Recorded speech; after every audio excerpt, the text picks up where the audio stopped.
சிவகுமார் போட்ட உத்தரவு மீறிய ஜோதிகா அரசியல் வேண்டாம் வேண்டாம் என சொன்னது நடந்தது.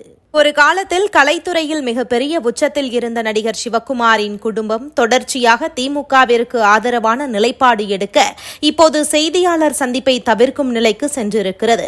இந்த சூழலில்தான் சமீபத்தில் செய்தியாளர் சந்திப்பில் ஜோதிகா உளறியது சிவகுமாரை கோபத்தின் உச்சிக்கு கொண்டு சென்றிருக்கிறதா. தமிழகத்தில் நடந்து முடிந்த மக்களவைத் தேர்தலில் நடிகர்கள் சிவகுமார், சூர்யா, கார்த்தி தங்களுடைய குடும்பத்துடன் வாக்களித்துள்ளனர். ஆனால் இதில் சூர்யாவின் மனைவியும் நடிகையுமான ஜோதிகா பங்கேற்கவில்லை.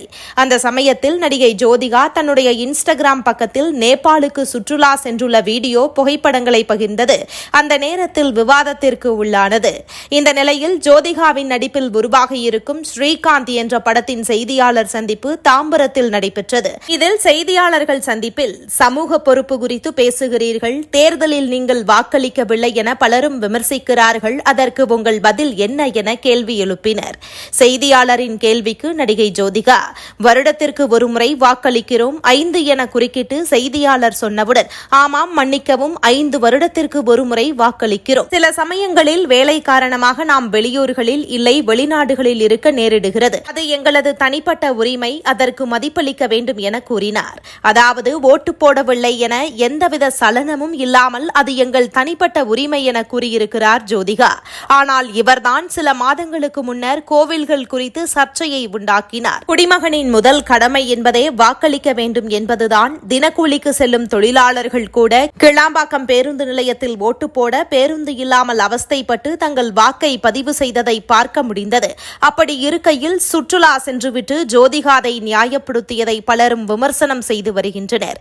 இந்த நிலையில் இனி நம் குடும்பம் சினிமாவை தவிர எதிலும் கவனம் செலுத்த வேண்டாம் என சிவகுமார் கூறியிருந்த நிலையிலும் ஜோதிகா செய்தியாளர் சந்திப்பில் வாக்களிக்காததை நியாயப்படுத்தி பேசியது சிவகுமாரை கோபத்தின் உச்சத்திற்கே கொண்டு சென்றிருக்கிறதா.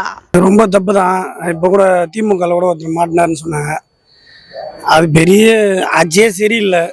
ஒயின் ஷாப் மூடுறேன்னு சொன்னாங்க. கனிமை நான் எந்த தேர்தலில் சொன்னேன் அப்படின்னு அவங்க சொன்னதே நாங்கள் யூடியூப்பில் பார்த்துனே தான் இருக்கோம். அவங்க சொல்கிறாங்க நான் எப்போ சொன்னேன், இந்த எலெக்ஷன்லையும் போன எலெக்ஷனில் பாராளுமன்றமாக மாற்றி மாற்றி பேசுகிறாங்க. இந்த எலெக்ஷனு இந்த முதலமைச்சரே சரி கிடையாது.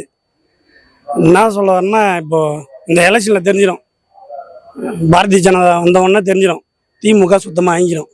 அதான் எல்லாத்துலேயும் கஞ்சா பயங்கிறது. அந்த கஞ்சாவால் தான் எல்லாருமே கெட்டு குடிச்சு வராங்க. முதல்ல டாஸ்மார்க்கை மூடணும். அந்த டாஸ்மார்க்காவில் தான் காலையில் 6 மணிக்கெல்லாம் திறந்துடுறாங்க. பாரில் 6 மணிக்கெல்லாம் பாரில் திறந்துடுறாங்க. 200 ரூபா விற்கிறாங்க, 220 ரூபா விற்கிறாங்க. அதை முதல்ல கண்டுபிடிச்சி அதில் எல்லாம் நான் சொல்கிறது ஒரு பேர் வர மாட்டேது. 10 ரூபா 10 ரூபா செந்தில் பாலாஜி என்ன சொன்னார், என் மேலே கேஸ் கொடுங்க, என் மேலே கேஸ் கொடுக்க சொல்லுங்க டேரெக்டானார். இப்போ அவரே மாராச்சின்னு போய் ஜெயிலில் இருக்கிறாரு. முதல்ல ஒயின் ஷாப் மூடனா அது மட்டும் போதும். கஞ்சாவெல்லாம் எப்படி பண்ணுறாங்களோ அது தெரியாது. ஒயின் ஷாப்பை மூடணும், அதான் என்னோட வேண்டுகோள். கண்டிப்பாக பார்த்துக்கிறேன். பைக் ரேஸ் பண்ணி ஓட்டுறானுங்க. இப்போ கூட பஸ்ஸில் வந்தேன், சர்ன்னு போகிறானுங்க. எல்லாம் கஞ்சா பையன் தான். இதுபோன்ற முக்கிய நிகழ்வுகள், அரசியல் தகவல்களை ஆழமாக மாறுபட்ட கோணத்திலும் அறிந்து கொள்ள மறக்காமல் உங்கள் TNS24 டிஜிட்டல் பக்கத்தை பின்பற்றிக் கொள்ளவும்.